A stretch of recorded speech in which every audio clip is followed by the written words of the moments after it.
Here we are live. It's 7 p.m. in state controlled Britain, and it's Sunday evening. And you might notice that it's just me on the screen. Sadly, young Richard is not able to find a decent Wi Fi spot because he's already in Spain. So, as you know, the meetup in Spain is happening Monday. Well, it started today. I'm not out there because I couldn't do the traveling until tomorrow because obviously the live stream is very important to us. So it's just me tonight. So if you're tuning in to see Richard as well, I do apologize. It's just going to be me. So make sure that your questions don't require the answer in Welsh and require a 15-minute answer. So that's it. So that's really good. Don't switch channel if you're watching this on Richard's channel. It's great because we want to keep the channels getting new subscribers if possible. I know it sounds very boring if you're not doing YouTube. But why do people keep going on about subscribers and clicking the like button? I don't like saying smash the like button. Why'd you smash it? Just click it.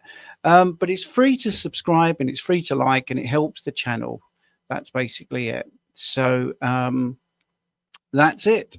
If you want to support what we're doing, you can do a super chat. You can do that and jump the queue if the questions start piling up, which was really something that happens every time we're on. But it's going to be a bit more relaxed. Now, next week, I'm hoping to be able to be here. We are in Spain for the week, doing lots of talks. There's going to be myself and Richard and Lee Copus, Dr. Abs, I believe. And I think we have, what is her name now? Dr. Rimke, I think she's doing it. We've got a couple of Zooms from Chafee, Anthony Chafee, so that's good. Let's go through a few of the comments, which will be handy to do, and then we'll get to Andrew. Andrew got your question, but let's just tick off a few people. Gaza there saying hey to you. And we've got Christine with a wave, our wave, and Juliet here. She's jumping from one UK live to the next. That's good. I wonder what one you've just been on or which one you're going to. Don't switch channels. If it's coming through Richard's and you're watching on Richard's, stay on Richard's. It's okay. The question should come through here. Well, obviously, if your comment has come through, then the questions will. Greetings from Greetland in the United Kingdom. Okay. Great live with Kerry Mann. Thank you very much. For those that don't know, I was with Kerry this morning at 1:15 a.m. in the morning. Yes. Dedication to this job. Good morning, Stephen from Australia. Good morning to you. Laura is saying hello. Oh, Nuria is hello there. I think that's how it's supposed to be said. And we've got Costa Crocus. Good afternoon from Atlantic Canada. You see what from all around the world. It's amazing. Oaktown Girl. Hey, everybody. And Bros7594 is saying, thank you for staying up late for the Homestead How chat. That's okay. Right. So we shall now do the little reminders. Don't forget to gently tap the like button. Someone listening to me already? That's very kind of you. Marion Allen 2222. Hello from America. See, all around the world. Friends from all around the world. None here, but all around the world. No, I'm joking. Hi there from South Africa. This is excellent, isn't it? Hello from Spain. Wow. Me gusta la España. That's very good. Oh, yes. Oh, Nancy, you're there. You are there. Well, you go and tap Richard on the shoulder and say, well, we've got the Wi-Fi. We're watching. Oh, he's probably got his feet up and having the big steak. But there you go. Hello, Stephen from Slovenia. Wow. This is excellent. This is really good. What else we got here? Christine, I'm 119 pounds. Oh, that's going to be a question. We'll come back to the questions in a minute. Hi, Stephen. Caroline here. Okay. Good afternoon, all. And wow, loads of comments. I can't keep up. Wow. Good evening, Stephen. First time here. Thank you, Pedro. You're welcome to be here. Hi from Switzerland as well, and Wisconsin. Okay, look at this. It's amazing. That was Wesley, by the way, in Wisconsin. I'm pressing the buttons here. Wow, this is very good. Right, so you're going to have to be a little bit patient because it's just me. So normally what happens when Richard is doing his answers, I am doing the admin. And, it's difficult because one of the things about this YouTube system is people put their questions up and then it sort of flicks off because there's new people's questions coming in. So that's a bit of a problem. Right. So let's get to start this, shall we? Let's have a look. First question. Okay. So it is from Andrew Sinclair, and it is: a couple of days ago, I started to experience a dull ache at the rear of my right shoulder blade. There's been no change in my exercise program or nutrition. Any thoughts? Well, it's very difficult to actually give you any idea because there's so many things that it could be. So it could just be a muscle tension. It could just be a strain, which is sort of very common. You could have a myofascial trigger point problem, which can be released. People call them tight knots. It's not really a knot, but you could get a bit of rehab to do that, or go in a door frame and put your arms against the door frame and lean through like that. So sort of put your shoulder blades together. You can also do it in the reverse, where you hold the door frame and stretch out like that. Could be a postural problem. So I suffer with that because I don't like sitting in front of the screen doing this for too long. But I've been here since 1 o'clock in the morning, and it's now 7 o'clock in the evening. So when I say it's a postural problem, I don't like doing it. I like doing this. I like getting the content out and doing consults and trying to help people. But I don't like the fact I have to sit. And I do have a desk that can go up and down, but it's just a lot of rigmarole. You could just have a rotator cuff strain as well, trapped nerve, a nerve-related thing. It could be referred pain. There's lots of things it could be. But just definitely, if the pain persists, and you get any numbness or tingling, chest discomfort, I would actually go and get it checked out. But I don't think it's going to be those things. But just to be responsible, I should say those things as well. But anyway, so Nancy, you may put another comment there if you're actually on your Wi-Fi and you're actually in Spain right now. That'd be pretty good. So let's try and find another question. I think we can do this. So this is Giorgana. Hi, Richard and Stephen. Well, Richard's not here, but hello. I can't do the Welsh accent tonight. Sorry. Is gelatine fully carnivore? Well, I suppose it's carnivore aligned, isn't it? That's what it is. It's derived from collagen. And yeah, I mean, you can include it, I think. So it would come in from animal connective tissue and all that sort of stuff, bones and skin. So yeah, normally from pigs, some cattle. So yeah, it is. So there you go. I'm not going to do a huge long answer on that one.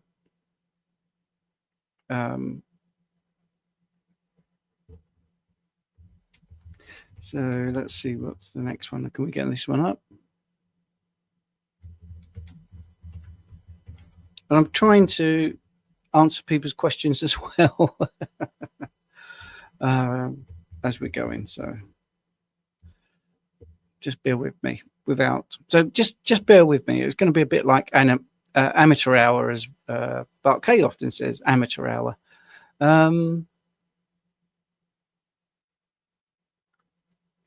So let's go to the next one. So where's that? Oh, there it is. Right. A friend told me that he'd read that animal fats can have a negative effect on magnesium absorption. What do you think? Well, I don't really know what they mean, but it's very unlikely.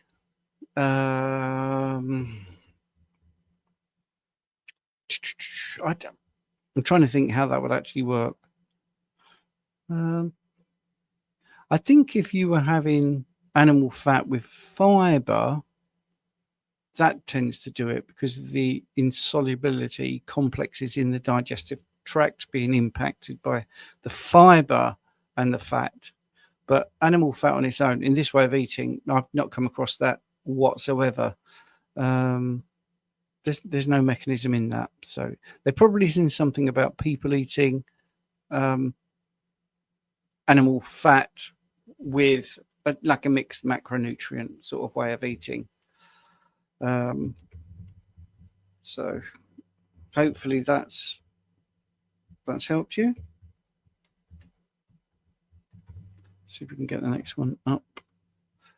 I did actually message other people, see if they could help out.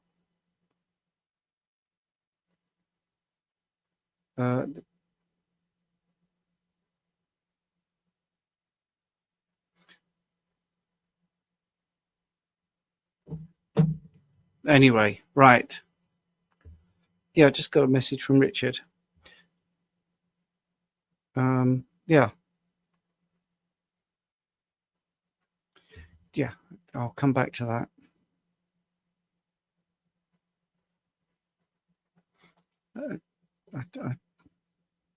Let me just message Richard back, if you don't mind.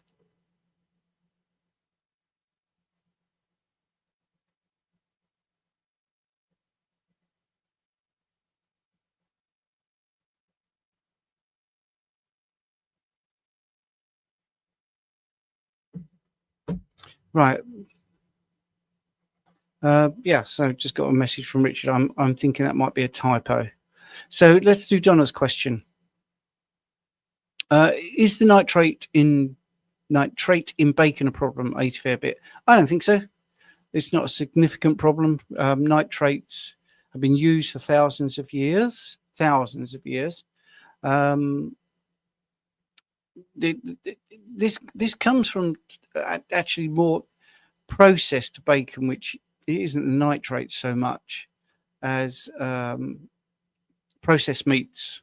So when they do these studies and they say bacon is linked to such and such, it's normally bacon which has a load of sugar in, or it's been eaten in the context of a carnivore thing. A carbohydrate type combination, not as a single food or in a carnivore diet. So your own saliva actually produces more nitrates on a 24-hour period than you consume from bacon. We do it our own. So the nitrates aren't essentially, or inherently harmful either. So, and we've also got protective factors in our system. Vitamin E, the fat-soluble vitamin, is protective against nitrosamine. So I'm just getting Richard confirm something that I wanted confirmed. So just bear with me, because it's something I think. Oh, wait, and it's typing. It's the little beep, beep, beep, beep, beep sign. Right.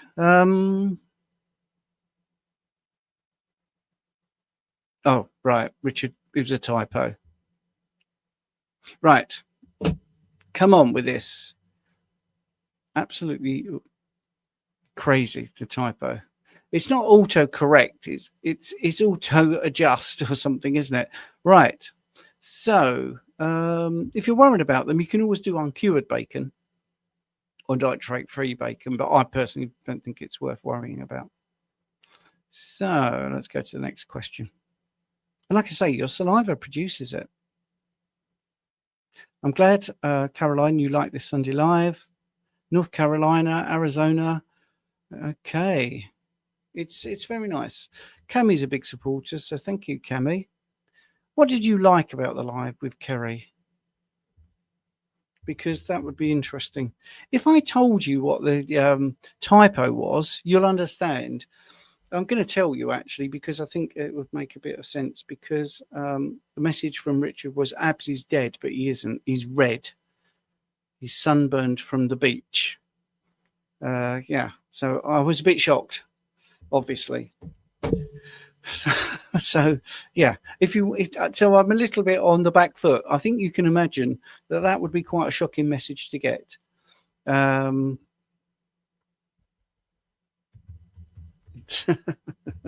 So I'm a little bit relieved that it was a typo.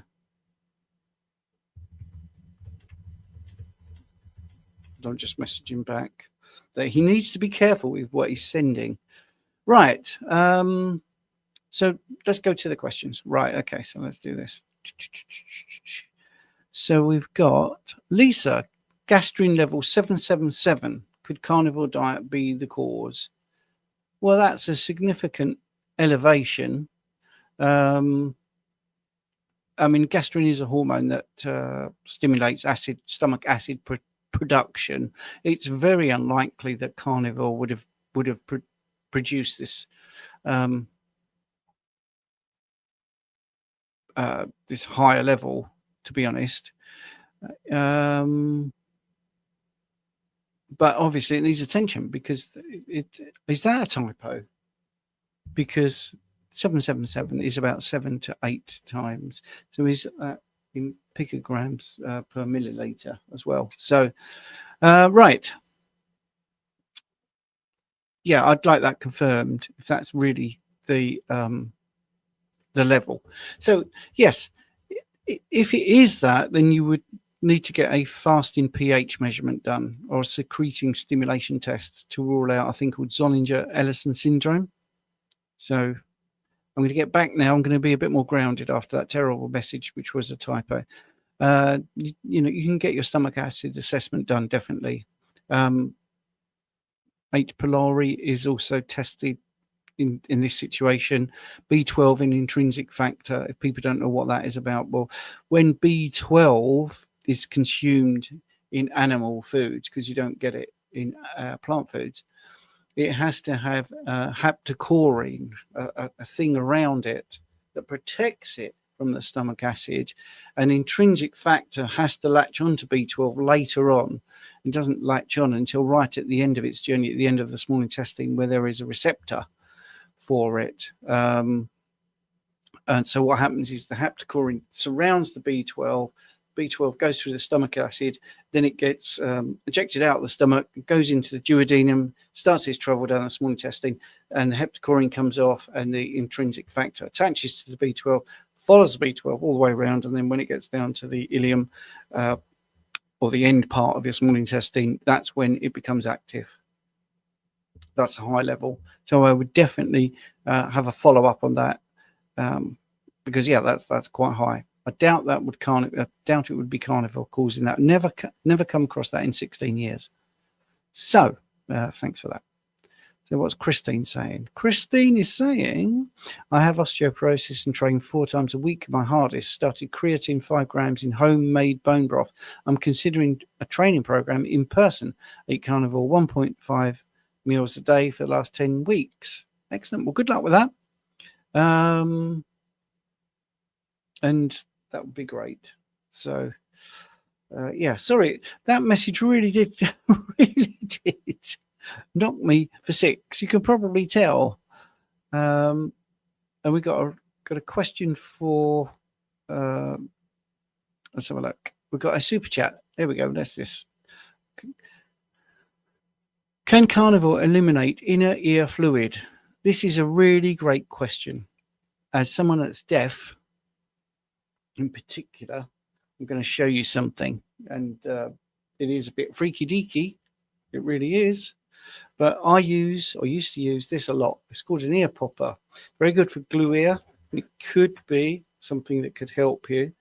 I had very, very bad hearing. As you know, I wear hearing aids and I use subtitles and lip reading. But also my ear, nose and throat always used to feel like I had to pop my ears to clear any pressure and stuff like this. Well, this ear popper is a great device. You stick up your nose, you put your other hand or there, a finger or there to close it up. Then you press this button and some air goes up. And boy, there's a little trick to do as well, actually. I'll do it live. I've done it once before in front of a client. Let's see what happens. And you'll see a real reaction. And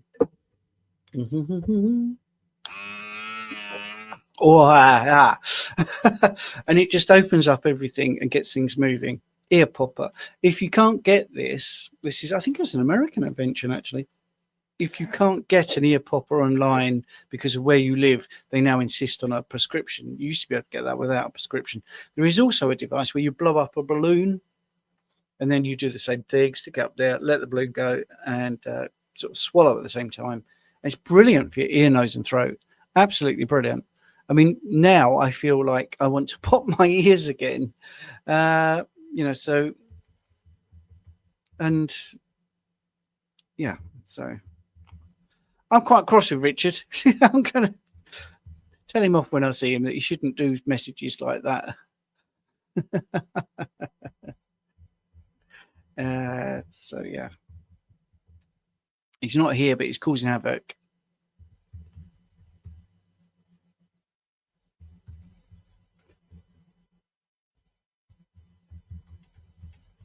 So, let's have a look. Have we got any more super chats? If not, I'll go on to the next question. I don't want to miss a super chat. I'm trying to be a bit more relaxed because it's just me, but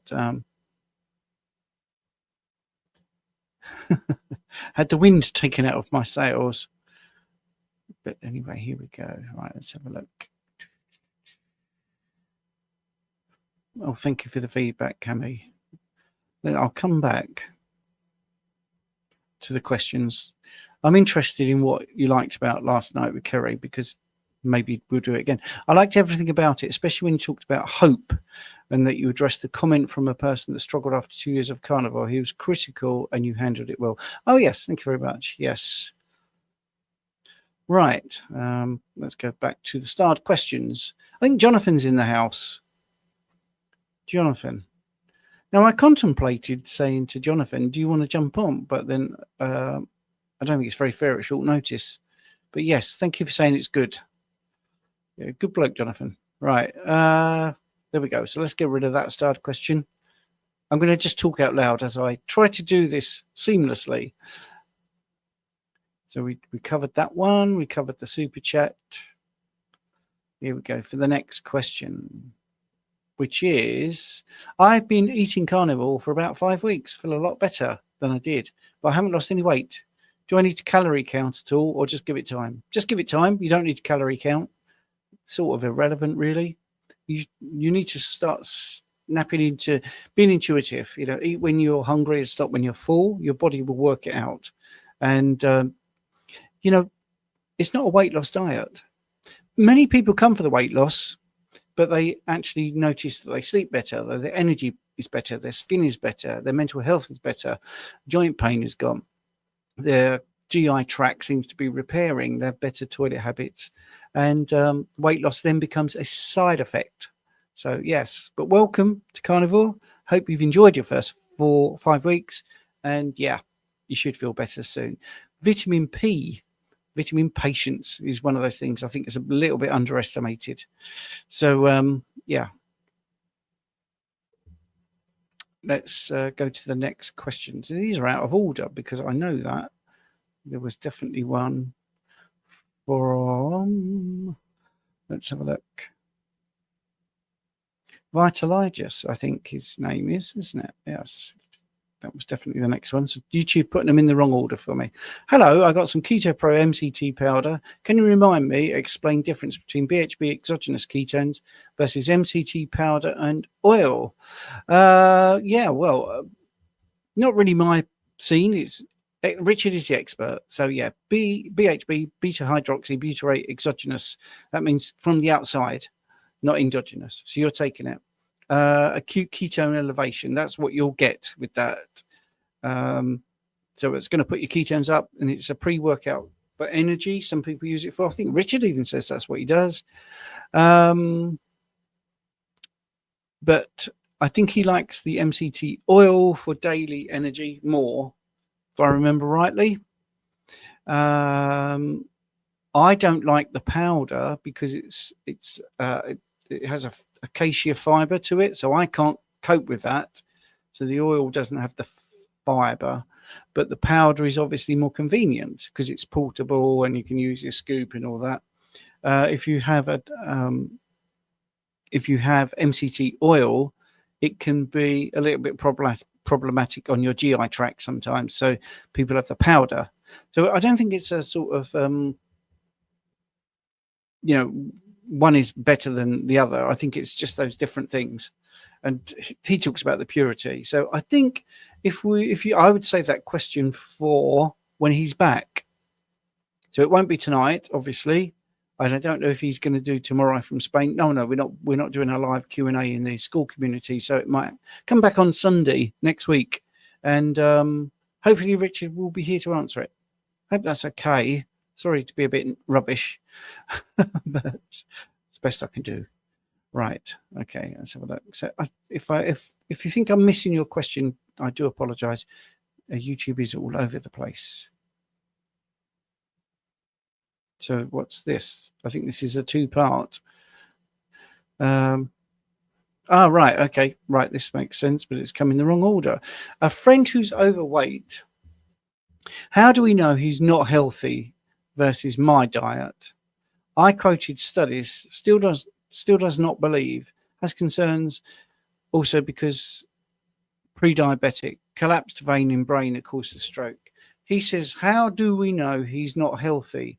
He has energy, he can run and do stuff, he feels great, but I'm just really concerned for his health. Well, there's no real solid science saying what's best and what isn't, because nutrition science is pretty poor. So it's clinical experience really, and well, anecdotes. But when you've got a whole bunch of anecdotes, it becomes data, doesn't it? So I have over 1,000 success stories on my YouTube channel and on my Facebook, and this way of eating seems to resolve so many things.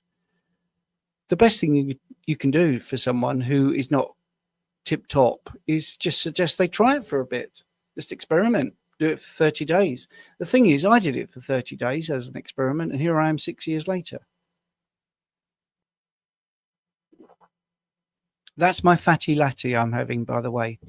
100 milliliters of boiled up water, 2 egg yolks, 35 grams of butter, a little bit of salt, whiz it all together, and you have this wonderful fatty latte, which doesn't have any dairy really to speak of, apart from the butter, small amount of dairy. And it's very good for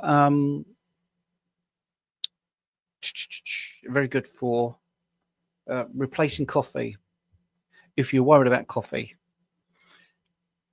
Right. Next question is Bride's Biscuit. What a great name. How to reduce TG, thyroglobulin antibodies. Hashimoto's asymptomatic. Already strict carnivore, no plants, no fluoride, no use iodine, NP thyroid, still use mineral, low carb dairy, well tolerated. Okay, well, your TG antibodies may have gone up. I'd need to see the numbers. Let's talk generally about thyroid. Thyroid hormone is unique in the body. It's the only one that takes a trace mineral from the Earth's crust, iodine, and has it as part of its construction, the thyroid. So there's peptide hormones, there's steroid hormones, and there's thyroid hormones. It's very different to everything else. And the iodine is absolutely essential. And you have to get that from the outside environment, like I say, the Earth's crust or animals that have consumed it. Anyway, now, your functional units of your thyroid store thyroid hormone. And when you come to this way of eating, I've seen many people who have come from calorie restricted, which isn't really calorie restricted. It's nutrient restricted, mineral restricted, vitamin restricted. You're restricting everything into your body, and the thyroid doesn't have enough raw materials to do its up to 50-day storage. And your TG antibodies and your TPO antibodies will never be zero because they do their checks and balances all the time. That's what the immune system is. It's absolutely active all the time, checking everything's okay. And if you go from, let's say you have 1 day's storage of thyroid hormone, but that which is likely because people, women say they lose their period and Their weight management they have no idea why their weight is fluctuating so much, and the heat or the temperature management is all over the place. And they see an increase in their T3, T4. And obviously, therefore, you're going to need more raw materials, more proteins, more thyroid peroxidase, more TG, more tyrosine. And if it goes from 1 day to 50 and your antibodies increase, that makes sense because there's more work going on. So there's going to be more checks and balances. So it's actually having the thyroid panel read properly, because it can go up, but is it a proportionate physiological adaptation with the immune system working better, or is it troublesome? So I'd need to know the numbers really. So how do you lower your antibodies? Well, you just maintain good thyroid health. Make sure that you eat plenty of foods that you need, plenty of fats and proteins. But don't forget, thyroid hormone is basically amino acid based. Even though people tell you it is like a steroid hormone, it isn't. It needs the monocarboxylate transporters to get the T3, T4 into the cell. Not many people actually talk about that. And also, you're doing all the right things, keeping away from fluoride, using iodine. You could have done an iodine clearance test to see if you actually need the iodine. That would be the only thing I would say that you could possibly have a bit more nuance on. Now, one of the things we do, Richard and I, he's not here today, is we run a school community. And this is the sort of thing that we could spend a bit more time on if you joined our school community. This is what it looks like. And let's hide that question. Just hide that for a second so people can see the screen. If you want to join, I'll put a link in the chat in a minute. But this is where you can write lots and lots of things and get loads of answers. People will help you. Marianne Hill there. Look, this is brilliant. Bromelain, which is an anti-cancer thing that people are talking about. It's an enzyme extracted from pineapples. So really cutting edge. We got some people there. I'm impressed with that. I'll answer that later. But there's also a classroom if you want to do lots of studying. We've got courses for you: how to be keto, how to be carnivore, free ebooks on the thyroid, dairy, fruit and veg, protein, problem solving. Oh, it's just full of stuff. We've also got premium content. If you really want to learn stuff, loads of videos on there. We do decoding blood tests, which is why I did it there. Thyroid panel explained, iron panel, liver panel, kidney function. Oh, just loads and loads and loads of learning opportunities. In the calendar as well, you'll see that we do lots of live Q&As. That we take last week. We did one at 6 o'clock on a Monday, which we normally do every single week. And we did it at 6 o'clock on a Tuesday, actually, as well. And then a 7 o'clock Wednesday wellness and a live diabetes debate at 6 o'clock. And we also do one on Sunday, which is now. And then we do one at 8 o'clock after this is finished in our school community. And if you want to join, well, what I'll do is I will put a link in the chat in a second. So you're going to see me in profile for a second as I do this on my own. Good grief. It's just a hard life, isn't it, really? Yes. So I'm going to put it in the chat. If you want to join, you can be a member or you can be a premium content member. So let's do that in chat for you. And then you could see me at 8 o'clock. Not as good as when Richard is there as well. That makes it tip top. But I'm doing my best. And I'm too far behind. Pat said, you seemed worried. I was worried. Yes, that message knocked me for 6. Absolutely. Yeah, scary. And it's I still haven't really recovered. I've got to be honest. Quite a shock to read something like that. And these things happen. I mean, it did seem a little bit, out there when I read it. But, it could have been true, couldn't it? And, yes. And talking of which, how do you know someone's ill? I think this is Phil Richardson. Hello, Phil. Well done. If you're a Scottish soccer fan, well done. Scotland qualified for the World Cup last week. Don't talk about soccer or football, as it's properly called. because my team are doing it abysmally. Right. I was listening to Dr. Ab's podcast today, the one with another doctor talking about how he changed from vegan to carnivore, and also his mum and dad. Great listen. Yes. Abs is great. So it's nice to hear about him in a good context. Yes. Thank you. I'm getting a lot of support here. Thank you very much. Totally understandable about that typo message, giving you quite a shock. Well, yes. Yeah, really strange. It's made me feel quite... Jonathan saying, Jonathan jumped on My Live Friday. It was such fun. Yeah, well, he's great. He's very good. I would jump on, but I think Rich will pop on. I'll ramble. No, you don't. Actually, I'm rambling, Jonathan. If anyone's rambling right now, I think it's me. But anyway, yes. And I think Cammy's saying the same thing about the MCT powder, either because of the yes, MCT powder, can't cope with it because of the fibers. I'm the same. Fiber does me. Vitalitis. Yeah, I'm really sorry about my naff answer. I think Richard would be good. Certainly better than me when I'm a little bit in shell shock at the moment. So, yeah, let's get some more questions up. Right, let's have a look. Here we go. So we did the antibodies on the thyroid, so I can untick that. Let's go and untick that one because I've covered that. Basically, you're just hearing me talking about how to do the admin badly. Let's have a look at the next question. Scanja. I've been on the Lion diet for over a year now, but I still have bad cystic acne on my face. Nothing has improved and honestly got worse. Any tips on what I should do next in order to heal? Right. Okay. Well, see, the thing is with skin improves from within. So you're doing the right thing. You're trying to improve your skin by eating the right way. And Lion is excellent because it's an elimination diet. Maybe you could try lamb rather than beef. That could be helpful. But there could be other things. I mean, Judy Cho always, often talks about the toxic bucket, the things that are outside of diet that are also problematic. So, for instance, I mean, I only use this one thing. I use the Fat Cow tallow soap. With link in the description as always. You need to say that, but there's other tallows you can use, obviously.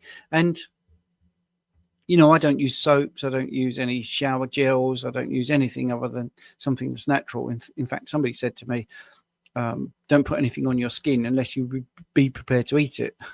So that's good. I wouldn't eat anything you get in super drugs or in a supermarket. But it could be environmental as well. So it could be stress, too much non-native blue light.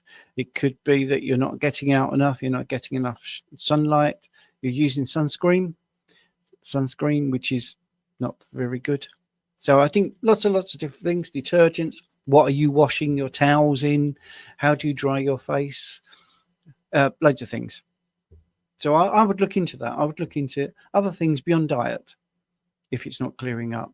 I have loads of people come to me for skin issues, and therapeutic fasting can be very helpful. But it takes time. It's patience as well. You need a little bit of that. So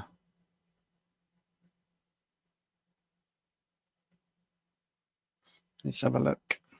I think I've missed lots of questions. I do apologize if I've missed your question.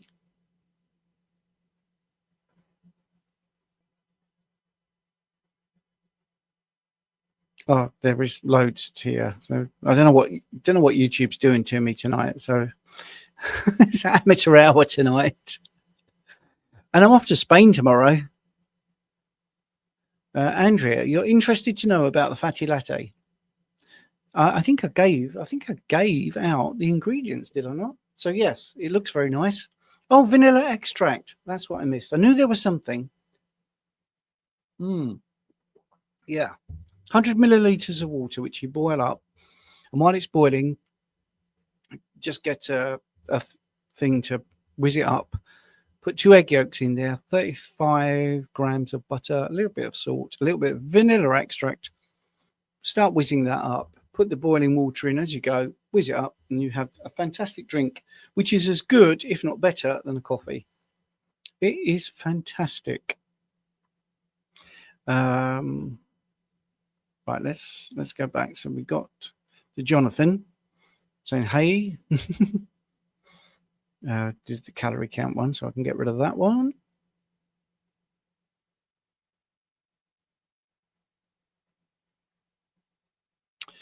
Andrea, hello from Cheadle. That's good. This is excellent. Christine, how much muscle mass is it realistically possible to gain in 6 months naturally? I'm 52. Well, realistically, depends on what you're eating, if you're eating enough, and how much work you're prepared to put into the gym. But it's tough over 6 months. At my absolute best, when I really went for it, I gained 4 pounds of muscle. I was using biometric scales, not a DEXA. So, take that with with the disdain that I presented that fact. But I could see that I looked more muscly, and I felt it. And I've been training for many, many years.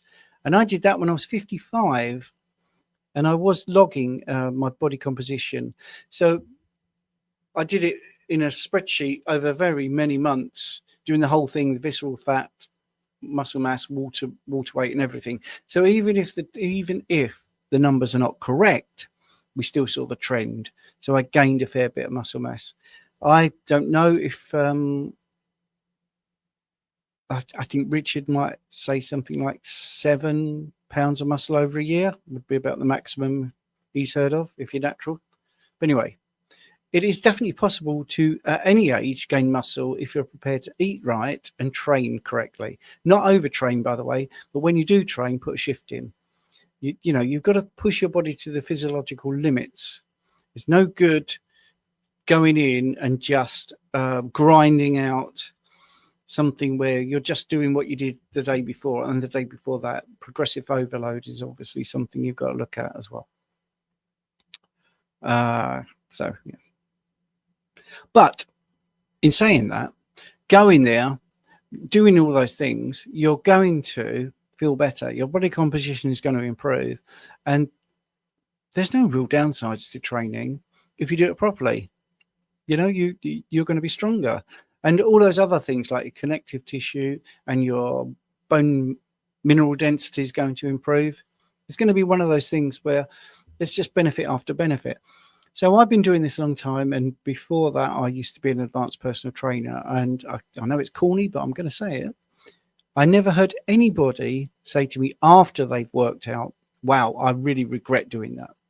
So you get the old endorphins, which is a contraction of endogenous morphine, by the way, in case you're interested.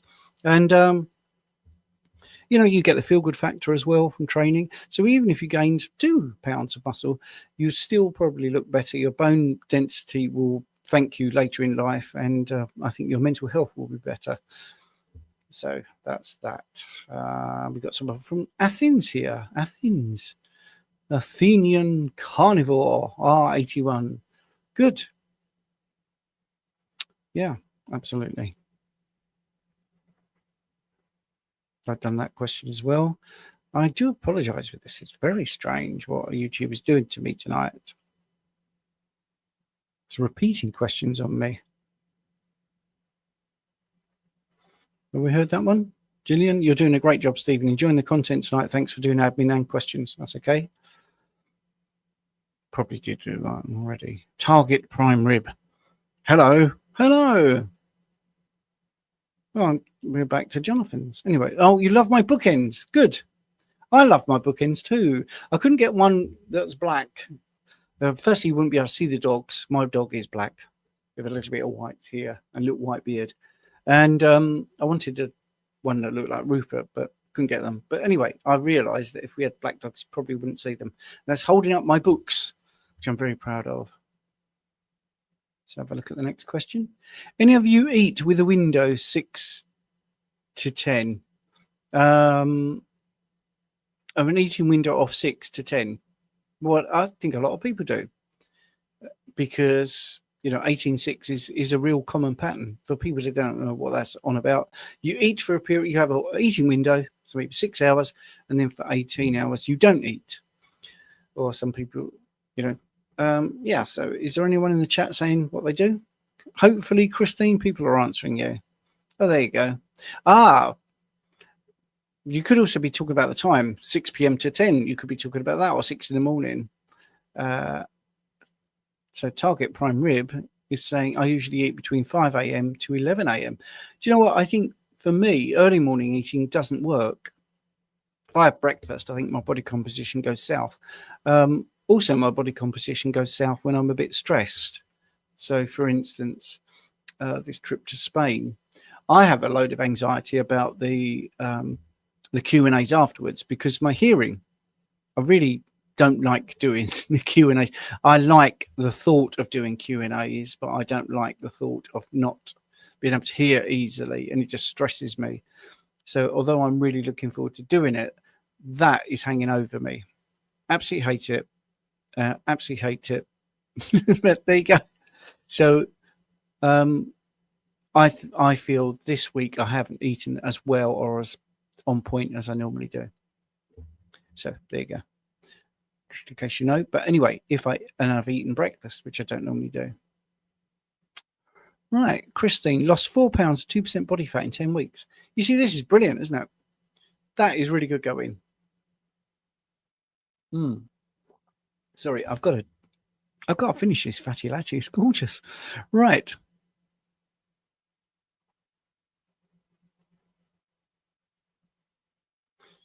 Let's have a look then. Andrea, I added MCT oil to some minced lamb. I heard it can help reduce inflammation. What you think? What do I think? Well, it's possible. I do think that's one of the things that MCTs can do. They can definitely help you with your with your energy and also with your lubrication of your muscles and or your joints, I should say. I don't think many people do it for that. I think they do it more for the energy output. But obviously, if you do it and you feel that it is reducing your inflammation, which is possible, I think, then yeah, stick with it. I mean, the fact you're having lamb is just great, isn't it? I should have had Jonathan on, shouldn't I? Anyway, it's a bit late now.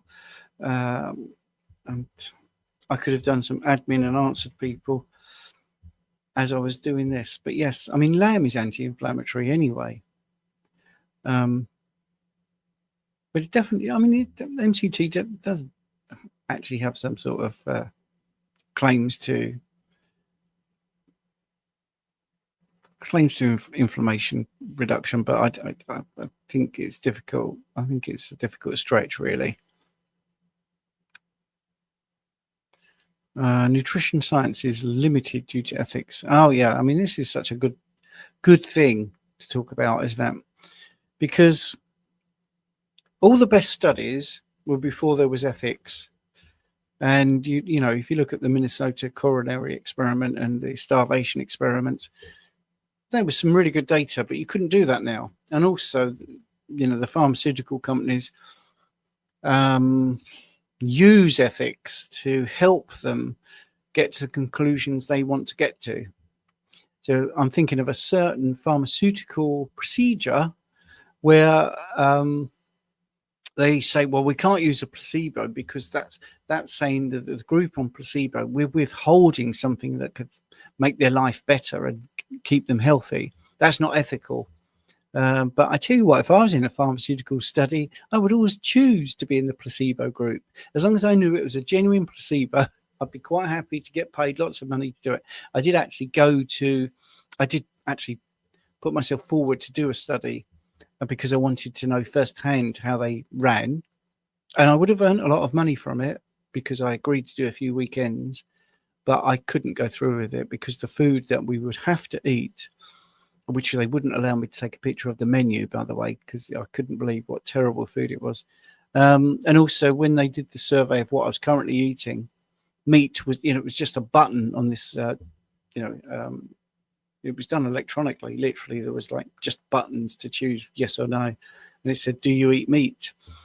And I asked the clipboardy person in the white coat, does this include grass-fed beef, or you talk about meat on pizza? Oh, just meat. If you've got meat in your diet, just press the big red button. And I said, but meat is very different if it's grass-fed steak compared to meat on a pizza. It's like, yeah, well, that's the only question on meat. You either eat it or you don't. Science, eh? So couldn't do it. But I did need the money, to be honest. As recently when we had the roof collapse and we had all the flooding. But anyway, let's have a look at this next question. Andrew Scarborough. Oh, there's another person I could have had on if they'd been kind enough to help me. MCT oil was originally developed for people with fat malabsorption disorders. When I first started taking it many years ago, you could only get it from the pharmacy, medium chain triglycerides. Well, you see, this is fantastic. And by the way, if you don't follow Andrew Scarborough, then his Substack is fantastic, and he's a good bloke to follow, actually. An amazing story of his own of getting his health back. Same with Jonathan, really. Carnivore Muscle. You should be looking at following both those people. They're very, very good. Well, that's interesting. I didn't know that. Thank you very much, Andrew, because that is really helpful to know, actually. So if you want to put a chat into you, well, both Jonathan and Andrew, if you, rather than me type a big message to you both personally, if you want to put your links in the chat, feel free to do that, by the way, because me trying to type it is going to take too long.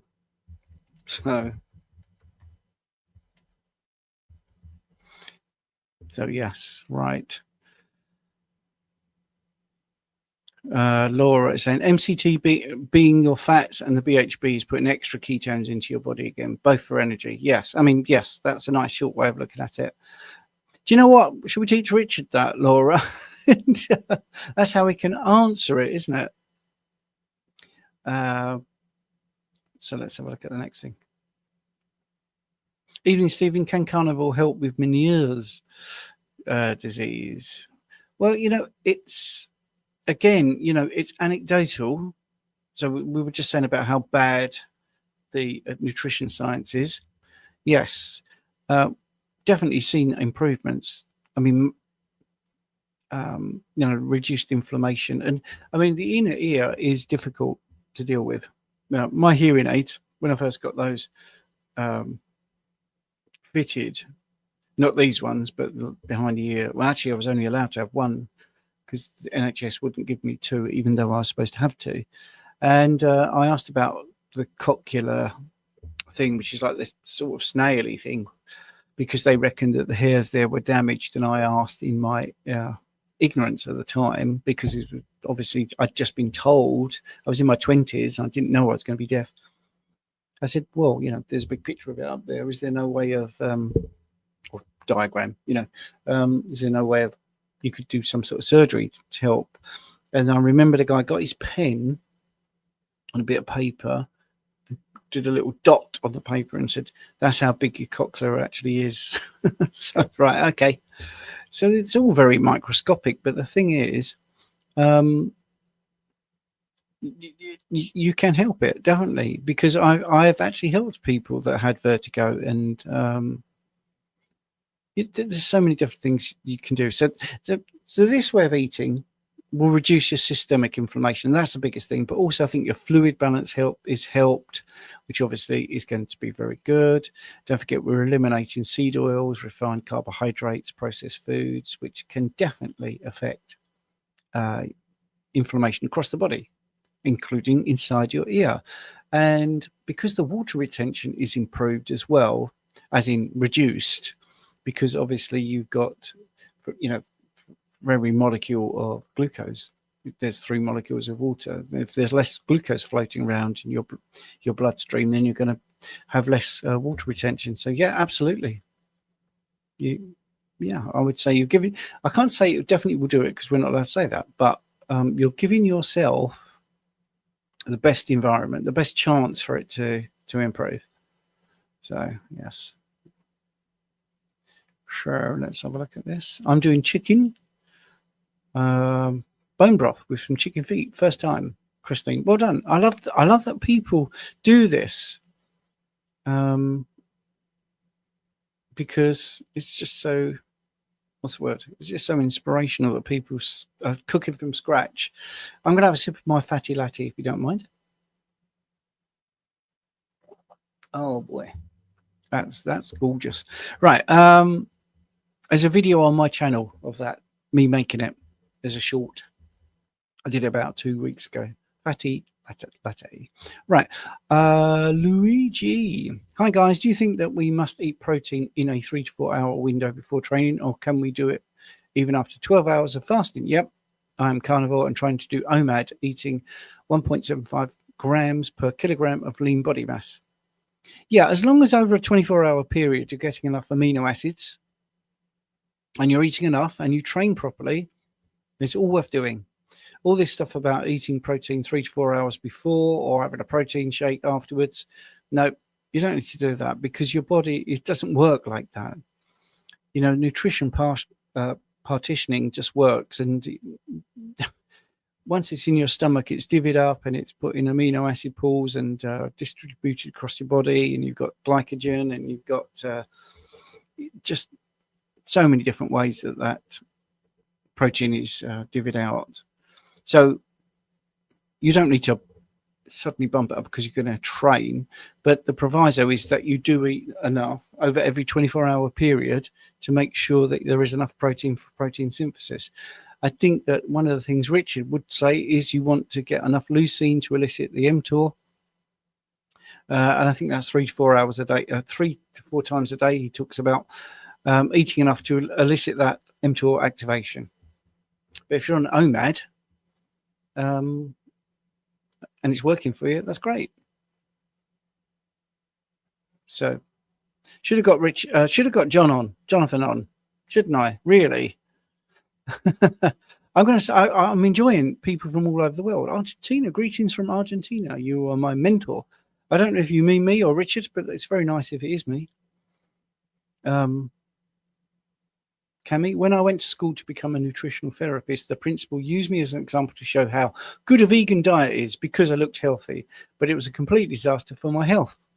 Of course, you know, and I am absolutely with you, Cami, on this, because being a deaf person, many people say to me, I didn't know you were deaf. You don't act deaf.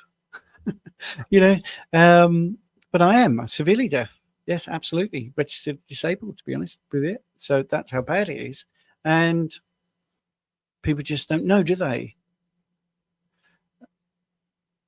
Yes, Andrea saying, I missed what the message was. Hope Richard is okay. Yeah, Richard is okay, but he put Dr. Abs is dead.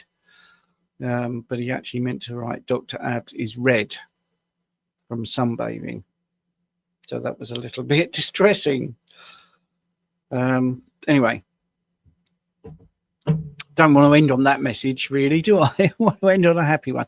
So hopefully you have got my link to school. I should do it again down there. If you want to come and join us for half an hour, I will be in a better mood. Next Sunday, if you're on YouTube and you only watch every Sunday, next Sunday I'll be a bit better. Because it won't just be me, it will be me and somebody else. I haven't even got a moderator, so it was a bit of a seat of the pants thing. I was trying to be cool about it, but I might as well be honest. It's a bit like a duck, you know, you're floating along nice, but the feet are going underneath.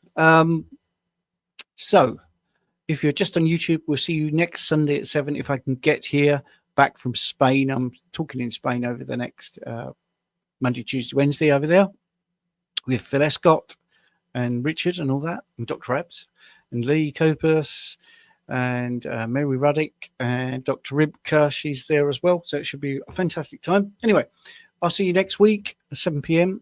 If you're in the school community, hopefully I will see you in the school community in about a minute's time, because we start at 8. It will be a half-hour thing over there. If I didn't get to your question, do apologize. Bit of a shambles tonight with YouTube, and we will hopefully see you in the school community. That, I think that'd be great. Premium, if you want to learn the premium content, I'm very proud of. It's top notch. Anyway,